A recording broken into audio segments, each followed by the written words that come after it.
वालेकुम प्यारे बच्चों, वेलकम टू बृहन्मुंबई महानगर पालिका शिक्षण विभाग MCGM वर्चुअल क्लासरूम में आप तमाम का बहुत बहुत इस्तकबाल है। और जैसे कि आपको पता है कि स्कूल्स हमारे फिलवक्त बंद है, लेकिन तालीम का सिलसिला रुका नहीं है, थमा नहीं है। और जो है हम आपके सामने रोज़ ब रोज़ जो है नए नए लेक्चर्स के साथ जो है हाजिर होते हैं। तो वैसे ही आज का हमारा एक नया इंटरेस्टिंग सेशन लेकर हम आए हैं आपके साथ, और मैं हूं आपकी मौलमा शेख ज़रीन सबा। तो चलिए शुरुआत करते हैं हमारे आज के सेशन की।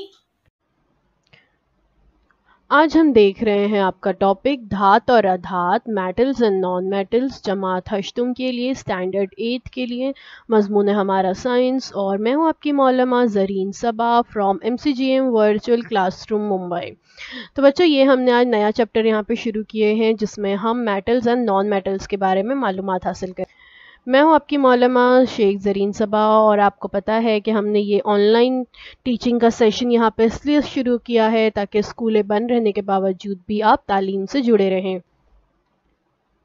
आमतौर पर अनासिर की जमात बंदी किन 3 किस्मों में की जाती है? क्या कोई मुझे बताएगा? ज़रा सोचिए कि हम आमतौर पर अनासिर को, एलिमेंट्स को कौन सी किस्मों में बांटते हैं।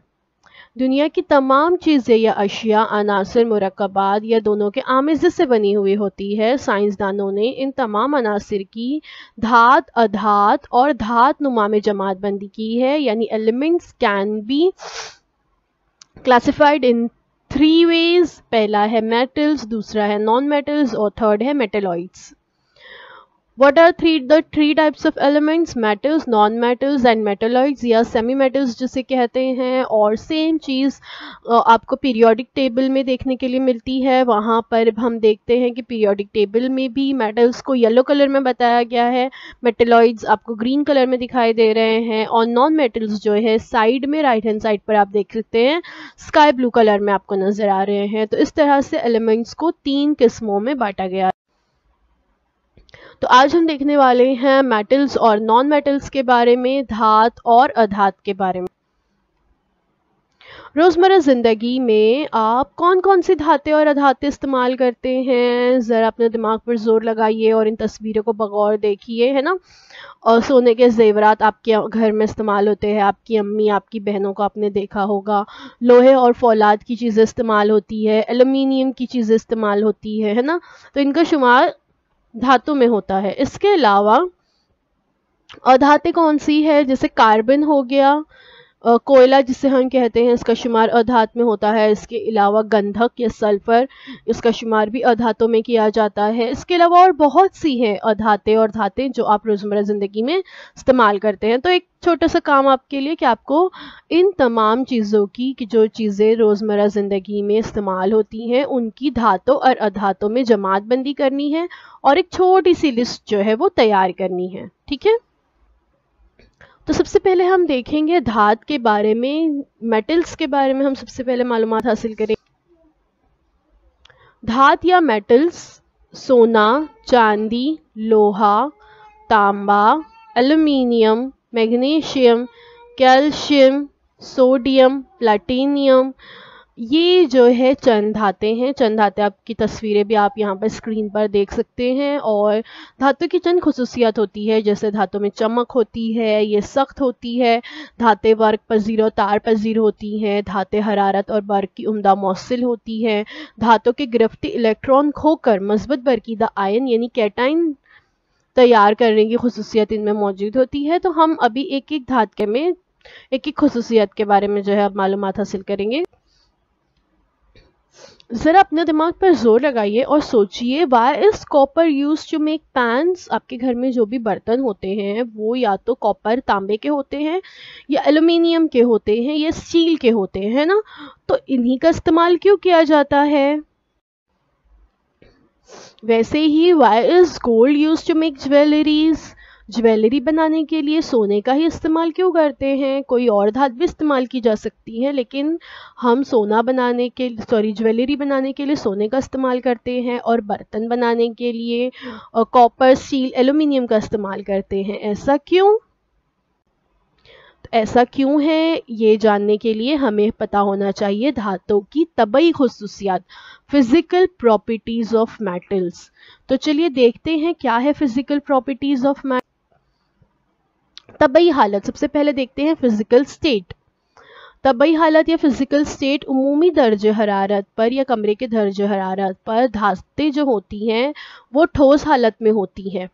ठीक है, तमाम धातें जितनी भी होती है, ब्रास है, ब्रॉन्ज है, स्टील, कॉपर, आयरन, एल्यूमिनियम, चांदी है, गोल्ड है, सिल्वर है, ये तमाम धातें ठोस हालत में होती हैं। लेकिन कुछ धातें ऐसी होती हैं जो कमरे की दर्जे हरारत पर माय हालत में पाई जाती हैं, और वो है गीलियम और पारा। ठीक है, गीलियम और पारा ऐसी धातें हैं जो माय हालत में पाई जाती हैं। आप अपने किसी रिश्तेदार के साथ दवाखाने ज़रूर गए होंगे। आपने वहाँ पर डॉक्टर के पास जो है एक खून के दबाव का आला होता है, खून का दबाव नापने का आला होता है जिसको स्टिग्मोनोमीटर कहते हैं। ये आपने ज़रूर देखा होगा। देखिए ये इस तरह से होता है, इसमें जो कांच की नली होती है उसमें एक हल्के सुरमई रंग का माय होता है, और जब डॉक्टर जो है उसको पंप करते हैं, ठीक है, जब ब्लड प्रेशर पता लगाना हो तो डॉक्टर जब उसको पंप करते हैं तो ये पारा जो होता है ये ऊपर चढ़ता है, फिर धीरे धीरे धीरे नीचे होने लगता है ना।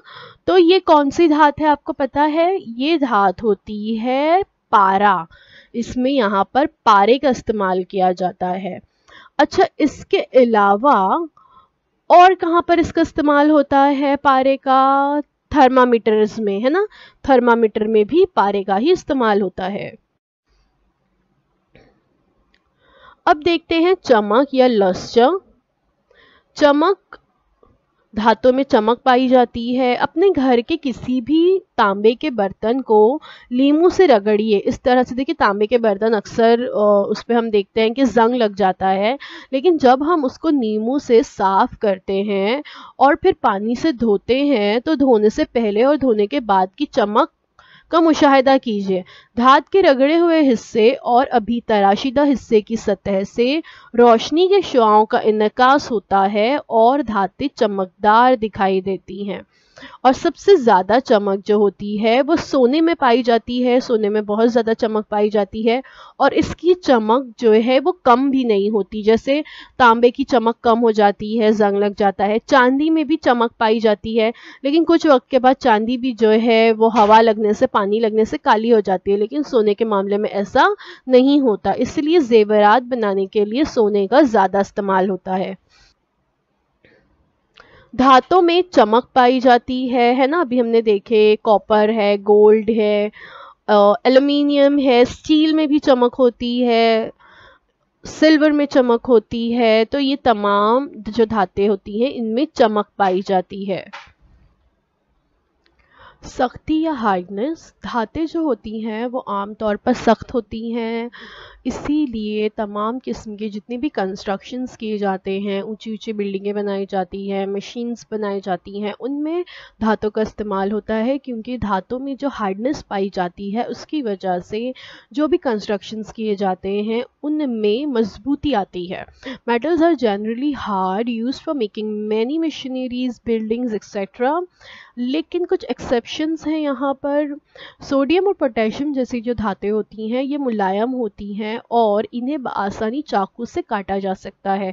तस्वीर में आप देख सकते हैं सोडियम पोटेशियम जो होते हैं ये कैसे होते हैं। इसके अलावा लिथियम भी है एक मेटल, ये बहुत नरम होते हैं और इन्हें आसानी से हम चाकू से काट सकते हैं।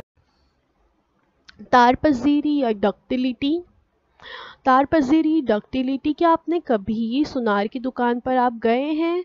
सुनार जो होता है वो तार या सोने या चांदी के तार जो है आपने उन्हें बनाते हुए देखा होगा। वो सुराख से धात को खींचकर तार बनाते हैं। दरमियानी तस्वीर में आप देख सकते हो कि एक सुराख से जो है धात को खींचा जाता है और फिर उससे तार बनाए जाते हैं, और फिर उन तारों की मदद से अलग अलग किस्म के जेवरात बनाए जाते हैं। सोना जो होता है उसमें बहुत ज़्यादा तार पजीरे की खुसूसियत होती है। इसके अलावा दीगर धातें जैसे तांबा है, लोहा है, एल्युमिनियम है, इनका इस्तेमाल भी तार बनाने के लिए किया जाता है। तो ये एक बहुत अहम खुसूसियत है तार पजीरी धातु। तो अब इसके कुछ एग्जाम्पल्स देख लेते हैं। तारों का इस्तेमाल जो होता है हमारी ज़िंदगी में बहुत ज़्यादा होता है। हमारे जितने भी पेपर पिन्स होते हैं, सेफ्टी पिन्स होते हैं, ये तमाम जो है मेटल से ही बने हुए होते हैं। और यहाँ पर मेटल्स की वही तार पसीरी की खुसूसियत डक्टिलिटी का यूज़ होता है। बिल्कुल वैसे ही आपने अपने घर में इलेक्ट्रिक वायर्स देखे होंगे। ये जो इलेक्ट्रिक वायर्स होते हैं इसमें अंदर कॉपर का इस्तेमाल होता है, कॉपर वायर्स होते हैं ये। तो यहाँ पर भी धातु की तार पजीरी की खुसूसियत इस्तेमाल हो रही है। बिल्कुल वैसे ही हमारे घरों के अतराफ जो फेंस बनी हुई होती है, जितने भी आपने गेट्स वगैरह देखे हैं, उन्हें बनाने में भी धातु की इसी तार पजीरी की खुसूसियत का इस्तेमाल होता है। अब देखते हैं नेक्स्ट प्रॉपर्टी, और वो है मेलेबिलिटी यानी वर्क पजीरी की खुसूसियत। धातु में वर्क पजीरी की खुसूसियत पाई जाती है। एक कील पर हथौड़े के ज़रिए अगर हम मुसलसल ज़र्ब लगाते जाएं, यानी अगर हम लगातार उस कील पर हथौड़े से मारते जाएं, तो कुछ वक्फे के बाद आप देखोगे कि एक पतला वर्क जो है तैयार हो जाता है। इसी खुसूसियत को धातु की तार पजीरी की खुसूसियत कहते हैं। और हम अपने अतराफ़ में इसके बहुत सारे एग्जाम्पल्स देखते हैं। जैसे आप लोगों ने ट्रेन या बसेस में ज़रूर सफ़र किया होगा, तो आप जो नीचे उसका फ़र्श देखते हैं वो भी धात से बना होता है, और इसी मेलेबिलिटी की प्रॉपर्टी का वहाँ पर इस्तेमाल होता है। बिल्कुल वैसे ही धातों के सोने के पतले पतले वर्क बनाए जाते हैं। सबसे ज़्यादा जो धात या जो मेटल है जिसमें वर्क पजीरी की खुसूसियत सबसे ज़्यादा पाई जाती है वो है गोल्ड। सोना जो है इससे बहुत ही पतले पतले वर्क बनाए जा सकते हैं, इसीलिए सोने का इस्तेमाल जेवरात बनाने में बहुत ज़्यादा किया जाता है। बिल्कुल वैसे ही हम अलग अलग किस्म की स्वीट्स जो खाते हैं, इस पर अक्सर आपने चांदी के वर्क लगे हुए देखे होंगे। ये भी बहुत ज़्यादा पतले होते हैं, तो इनमें भी धातु की वर्क पजीरी की खुसूसियत का इस्तेमाल होता है। अब देखते हैं कंडक्शन ऑफ हीट, मौसिल हरारत। धात जो होती है वो बहुत ही अच्छा मीडियम है हीट ट्रांसफ़र के लिए। तांबे की एक पट्टी के सिरे पर मोम लगाइए और दूसरे सिरे को गर्म कीजिए। एक छोटा सा एक्सपेरिमेंट है, आप घर में भी कर सकते हैं, लेकिन बड़ों की निगरानी में आपको ये करना है। आपको क्या करना है, एक छोटा सा मेटल वायर लेना है। कोई भी मेटल का वायर आप ले सकते हैं। यहाँ पर एग्जाम्पल दिया है, कॉपर वायर का एग्जाम्पल दिया हुआ है। उसके एक सिरे को आपको स्टैंड पर लगाना है, या आप हाथ में भी पकड़ सकते हैं, और उसके दूसरा जो सिरा है उस पर हम जो है क्या लगाएंगे, वैक्स लगाएंगे, मोम लगाएंगे, और फिर हम उसको गर्म करेंगे। जिस हिस्से पे हमने मोम लगाया है उसको थोड़ा दूर रखना है, और जो स्टैंड के करीब जो हिस्सा है या आपके हाथ के आसपास जो हिस्सा है उस हिस्से को हम गर्म करेंगे। तो थोड़ी देर में हम ये देखेंगे कि गर्म करने के बाद मोम जो है वो पिघलना स्टार्ट होगा, और अगर आपने हाथों से उस वायर को पकड़ा है तो आपको हाथ पर चटका भी लग सकता है, यानी आपको हाथ पे हरारत महसूस होगी। तो ऐसा क्यों हुआ? ऐसा इसलिए हुआ कि धात जो होती है वो बहुत अच्छा मीडियम होती है हीट ट्रांसफ़र के लिए। बिल्कुल वैसे ही अगर आपके पास कोई छोटी सी सुई है, तो अगर आप उसको गैस के करीब लेकर जाते हैं तो वो थोड़ी देर में गर्म हो जाएगी, आपको हाथ पे हरारत महसूस होगी। बिल्कुल वैसे ही अगर आपकी अम्मी खाना बना रहे हैं और आप कोई गर्म पैन को पकड़ लेते हैं तो आपको हाथ पे चटका लगता है। ऐसा क्यों होता है? क्योंकि हमारे जितने भी घर में बर्तन होते हैं, यूटेंसिल्स जितने भी हम घर में यूज़ करते हैं, मोस्टली वो मेटल से बने हुए होते हैं, और मेटल जो है वो हीट ट्रांसफ़र का काम करता है। कंडक्शन ऑफ हीट जो है मौसिल हरारत होती है उसमें, जिस वजह से वो गर्म हो जाता है, और जब हम उस चम्मच को या उस पैन को हाथ लगाते हैं तो हमें चटका लगता है। तो चांदी, सोना, एल्युमिनियम जो है हरारत के बहुत ज़्यादा उम्दा मौसिल हैं, इसीलिए हमारे घरों में मोस्टली एल्युमिनियम के बर्तन पकाने के लिए इस्तेमाल किए जाते हैं। अब देखते हैं मौसिल बर्क, कंडक्शन ऑफ इलेक्ट्रिसिटी। बिजली के तार बनाने के लिए कौन सी धातु का इस्तेमाल किया जाता है? अभी थोड़ी देर पहले भी मैं आपको एक एग्जाम्पल दे रही थी, है ना। तो हम कौन से तार का इस्तेमाल करते हैं बिजली के तार बनाने के लिए? कौन सी धातु का इस्तेमाल करते हैं? वहाँ पर इस्तेमाल होता है कॉपर का, है ना। कॉपर वायर्स यानी तांबे का इस्तेमाल किया जाता है। धातें जो होती हैं वो उम्दा मौसल बर्क होती हैं, लेकिन सीसा जो है इससे मुस्तस्ना है। सीसा एक एक्सेप्शनल केस है। सीसा जो है वो एक ऐसी धातु है जो हरारत और बर्क का मौसल नहीं है। इसके अलावा तमाम जितनी भी धातें होती हैं वो बहुत अच्छी मौसल बर्क होती हैं। इसीलिए जितने भी हम देखते हैं कि इस तरह से इलेक्ट्रिक वायर्स जो होते हैं या इस तरह से इलेक्ट्रिक के स्टैंड्स होते हैं या जितने भी इलेक्ट्रिकल इंस्ट्रूमेंट्स हमारे घर में मौजूद, अगर आप उसके वायर को देखते हैं, अंदर का उसका स्ट्रक्चर देखते हैं, अंदर का मैकेनिज़्म अगर आप देखेंगे तो आपको पता चलेगा कि उसमें बहुत सारे धातु का इस्तेमाल हुआ है, क्योंकि धातें जो होती हैं वो बहुत अच्छी मौसल बर्क होती हैं। अब देखते हैं डेंसिटी या कसाफत के बारे में। धातु की कसाफत जो होती है वो बहुत ज़्यादा होती है, यानी मेटल्स जो होती हैं वो हाईली डेंस होती हैं। और कुछ लेकिन मेटल्स ऐसी हैं, यहाँ पर भी कुछ एक्सेप्शंस हैं, जैसे सोडियम है, पोटेशियम है और लिथियम है। ये कुछ ऐसी धातें हैं जिनकी कसाफत पानी की बनिस्बत भी बहुत कम होती है, और इनमें सबसे कम कसाफत लिथियम की होती है। Under normal condition lithium is the lightest of all metals, जिसकी वजह से आप देख सकते हो कि ये जो बॉटल है, इन बॉटल्स में पानी है और उनमें लिथियम, सोडियम और पोटेशियम बिलतरतीब जो है डाले गए हैं मेटल्स अलग अलग बॉटल्स में। और आप देख रहे हो कि लिथियम जो है वो ऊपर पानी पर तैर रही है ये धातु। ये क्यों? क्योंकि लिथियम की कसाफत पानी की बनिस्बत भी कम है। अब देखते हैं धातु का नुक्ता पिघलाव और नुक्ता जोश, मेल्टिंग एंड बॉइलिंग पॉइंट्स। आमतौर पर धातु के नुक्ता पिघलाव और नुक्ता जोश जो होते हैं वो बहुत ऊंचे होते हैं, यानी बहुत ज़्यादा ऊंचे दर्जे हरारत पर धातें जो होती हैं वो पिघलती हैं और फिर उसके बाद जोश खाती हैं। जैसे कि फॉर एग्ज़ाम्पल आयरन है, आयरन जो है 1540 डिग्री सेंटीग्रेड पर, ये इसका MP है यानी मेल्टिंग पॉइंट है। इस पॉइंट पर वो धात पिघलना शुरू होती है। ठीक है, यानी आप देख सकते हो कि कितना ज़्यादा है, 1540 डिग्री बहुत ऊंचा दर्जा हरारत होता है ये। उस दर्जा हरारत पर धातें पिघलती हैं। लेकिन कुछ एक्सेप्शंस भी हैं यहाँ पे, जैसे फॉर एग्ज़ाम्पल मर्क्यूरी है, जिसे हम पारा कहते हैं। मर्क्यूरी जो है इसका मेल्टिंग पॉइंट जो है -39 डिग्री सेंटीग्रेड है, यानी माइनस में कम दर्जे हरारत पर ये पिघलना शुरू होता है। ये इसका मेल्टिंग पॉइंट। गूंज, धातु में जो है गूंज होती है। आपने अब कभी अपनी स्कूल की घंटी देखे होंगे, तो आपकी स्कूल की घंटी कौन से धातु से बनी हुई है? हो सकता है इस तरह की घंटी हो आपकी स्कूल में, या इस तरह की घंटियां भी हो सकती हैं, है ना।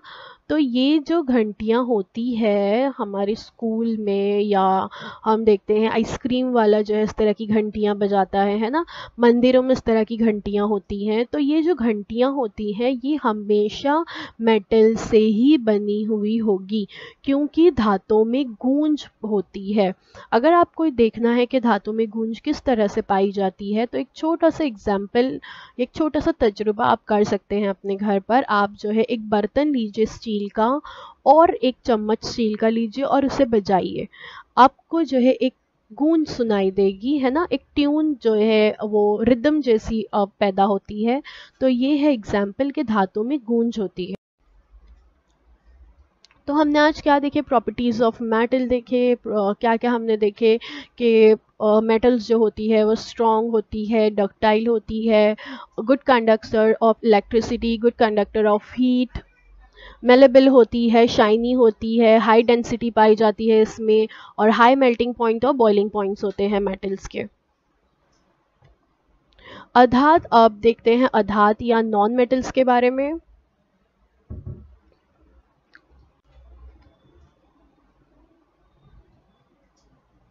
अधात या नॉन मेटल्स की खुसूसियात आप देखते हैं। सबसे पहले कि कार्बन, सल्फर, फास्फोरस कुछ अधातें हैं, नॉन मेटल्स हैं ये। उमूमन ठोस अधातें जो है फोटक होती हैं और उनमें चमक नहीं होती। कुछ अधातों की एग्जाम्पल यहाँ पे देख लेते हैं, जैसे सल्फर गंधक, सेलेनियम, ब्रोमाइन, फास्फोरस और नाइट्रोजन। ये जो है अधाते हैं। अब देखते हैं अधातों की तबई खुसूसियात। जिस तरह से हमने फिजिकल प्रॉपर्टीज ऑफ मेटल्स देखे थे, वैसे ही अब हम देखेंगे physical properties of non metals. Physical state, तबई हालत। आम दर्जे हरारत पर अधाते ठोस, माए और गैस की हालत में पाई जाती हैं। कार्बन और सल्फर जो होते हैं ये ठोस हालत में पाए जाते हैं, ब्रोमीन माए हालत में, नाइट्रोजन, ऑक्सीजन, हाइड्रोजन ये जो होते हैं ये गैसी हालत में पाए जाते हैं। तो इसका मतलब ये है कि अधाते तीनों हालतों में पाई जाती है, ठोस, माए और गैस। चमक, अधातों में चमक नहीं होती, ठीक है, सिवाय हीरे और आयोडीन की कलमों के। हीरा और आयोडीन जो है ये कुछ ऐसी अधाते हैं जिनमें चमक पाई जाती हैं, और ज़्यादातर जो अधाते होती हैं वो बेरंग होती हैं, कुछ अलग अलग रंग वाली भी होती हैं। जैसे कार्बन का रंग काला होता है, फास्फोरस लाल, सल्फर का या गंधक का रंग जो है वो पीला होता है। तो इस तरह से अलग अलग रंगों की भी होती है, लेकिन उमूमन इनमें चमक नहीं होती। फोटकपन, कोयले कार्बन पर अगर हम हथौड़े से ज़र्ब लगाएं तो क्या होगा, या कांच जो है अगर हमारे हाथ से टूट जाए तो क्या होगा, कांच का वो ग्लास या बर्तन जो है टूट जाएगा। अगर हम कोयले पर हथौड़े से ज़र्ब लगाते हैं तो वो भी टुकड़े टुकड़े हो जाएगा। तो ठोस अधाते जो होती हैं वो फोटक होती हैं। बिल्कुल वैसे ही आप यहाँ पे देख सकते हो, कार्बन या सल्फर पर भी अगर हम ज़र्ब लगाते हैं तो वो टूट जाता है। लेकिन कुछ अधाते जो है मुलायम भी होती हैं, और हीरा जो है वो कार्बन का बहरूप है और ये सख्त तरीन कुदरती शय है। हीरा जो है एक्सेप्शनल केस है अधात के मामले में, क्योंकि हीरा ऐसी अधात है जिसमें चमक भी होती है और ये फोटक नहीं होता, ये जो है बहुत ज़्यादा सख्त होता है। तार पजीरी और वर्क पजीरी की खुसूसियत। डक्टिलिटी एंड मेलेबिलिटी, अधाते जो हैं तार पजीर और वर्क पजीर नहीं होती। Non-metals are brittle, they break easily, so they aren't malleable and ductile. जैसे हमने देखे कि अधाते जो होती हैं वो फोटक होती हैं, इसलिए वो इनका इस्तेमाल तार पजीरी और वर्क पजीरी में नहीं होता, यानी इनसे तार नहीं बनाए जा सकते, इनसे पतले पतले वर्क नहीं बनाए जा सकते। हरारत और वर्क की मौसिल। Conduction of heat and electricity, अधाते हरारत और बर्क की गैर मौसिल होती है। सिर्फ ग्रेफाइट जो है वो कार्बन का बहरूप, बर्क का उम्दा मौसिल है। देखिए हमने देखे थे कि कॉपर वायर्स का इस्तेमाल होता है इलेक्ट्रिसिटी के जो वायर्स होते हैं उनमें, तो इसके ऊपर जो है प्लास्टिक का कवर लगा हुआ होता है, क्योंकि प्लास्टिक जो है एक अधात है और ये जो है बर्क की उम्दा मौसिल नहीं है, गैर मौसिल है ये, इसमें से बर्क या इलेक्ट्रिसिटी नहीं गुजर सकती। इसलिए प्रोटेक्शन के लिए उस पर ऊपर से प्लास्टिक लगाई जाती है, ताकि अगर हमारा हाथ किसी इलेक्ट्रिक वायर को टच भी हो जाए तो हमें शॉक ना लगे। तो हमें शॉक क्यों नहीं लगता, क्योंकि उस पर प्लास्टिक का कवर मौजूद होता है। बिल्कुल वैसे ही हमारे घर में जितने भी बर्तन बने हुए होते हैं, उमूमन उसके जो हैंडल्स होते हैं वो प्लास्टिक के या लकड़ी के होते हैं, क्योंकि वो बर्क की मौसिल नहीं होती, बर्क की भी और हरारत की मौसिल नहीं होती। लेकिन सिर्फ ग्रेफाइट जो है, जो कार्बन का बहरूप है, इसका इस्तेमाल होता है बर्की खाने में, यानी जो हमारे घर में सेल्स इस्तेमाल होते हैं, इलेक्ट्रिक सेल्स, इसमें ये जो सेल्स होते हैं इसमें ग्रेफाइट का इस्तेमाल जो है एक कुतुब के तौर पर होता है, ठीक है।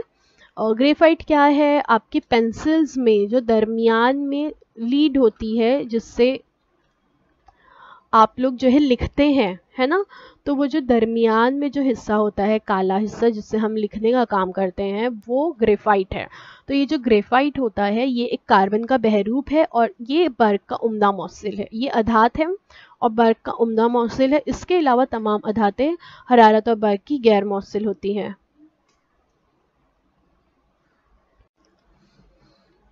नेक्स्ट प्रॉपर्टी है कसाफत या डेंसिटी। धातु की कसाफत जो होती है बहुत कम होती है। हमने देखे कि धातु की कसाफत ज़्यादा होती है, लेकिन अधातु की कसाफत बहुत कम होती है। कोई भी हो, कार्बन हो, फास्फोरस हो, सल्फर हो, कोई भी अधातु हो, इनकी कसाफत बहुत ज़्यादा कम होती है।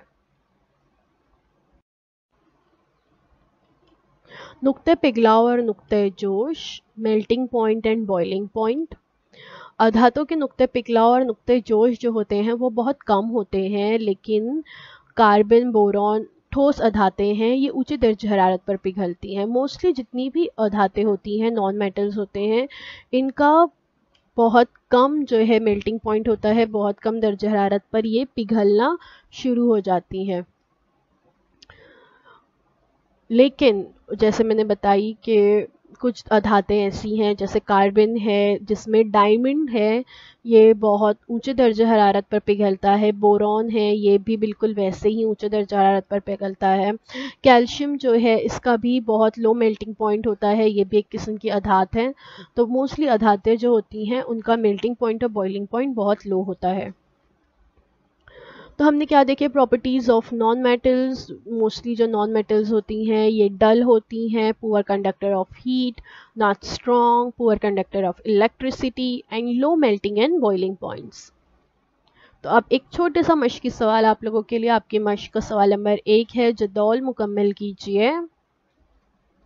धातु की खुसूसियात दी गई है तार पजीरी, वर्क पजीरी, मौसिल हरारत, मौसिल बर्क और गूंज, और आपको लिखने हैं इनके रोज़मर्रा ज़िंदगी में इस्तेमाल। यानी हम तार पजीरी की ये खुसूसियत का इस्तेमाल कहाँ देखते हैं, जैसे मैंने इस वीडियो में बताई, कॉपर के वायर्स इलेक्ट्रिसिटी में इस्तेमाल होता है, सेफ्टी पिन्स, पेपर पिन्स, है ना। वर्क पजीरी की खुसूसियत, चांदी के वर्क बनाए जाते हैं, मिठाइयों में इस्तेमाल होता है, सोने के जेवरात में वर्क पजीरी की खुसूसियत का इस्तेमाल होता है। तो ये आपको मुकम्मल करना है। एग्जाम्पल्स इस वीडियो में मौजूद है, अगर आपको मुकम्मल करना है इसे तो दोबारा से वीडियो देखिए और इस जदौल को मुकम्मल कीजिए। तो thank you so much for watching. उम्मीद है जो कुछ आज आपको बताया गया वो आपको अच्छी तरह से समझ में आया होगा, और आगे भी आपको हमारे तमाम वीडियोस इसी तरह से मिलते रहें, इसलिए हमारे चैनल को सब्सक्राइब करना ना भूलें। सब्सक्राइब करने के बाद प्रेस द बेल आइकन, ताकि आगे आने वाले तमाम वीडियोस की नोटिफिकेशंस आपको मिलती रहें। और हमारे इस वीडियो को लाइक करना ना भूलें। अगर आपको हमारा वीडियो अच्छा लगा तो इसे ज़रूर लाइक कीजिए, और कमेंट करके हमें ज़रूर बताइए कि आप जो है क्या इम्प्रूवमेंट्स चाहते हैं। इंशाल्लाह हम उसे पूरा करने की कोशिश करेंगे। अल्लाह हाफ़िज़। तो बच्चों, मुझे उम्मीद है जो कुछ आज आपको पढ़ाया गया वो आपको अच्छी तरह से समझ में आया होगा, और अगर आपको नहीं समझ में आया है तो हमारा ये वीडियो यूट्यूब पर भी अवेलेबल है, आप इसे दोबारा से जो है देख सकते हैं। और अपने साथ जो है अपनी टेक्स्ट बुक ज़रूर रखिए, ताकि आपको जो है तमाम पॉइंट्स अच्छी तरह से समझ में आए। तो अब आप लोगों से इंशाल्लाह अगले हफ्ते एक नए वीडियो में मुलाकात होती है। अल्लाह हाफ़िज़।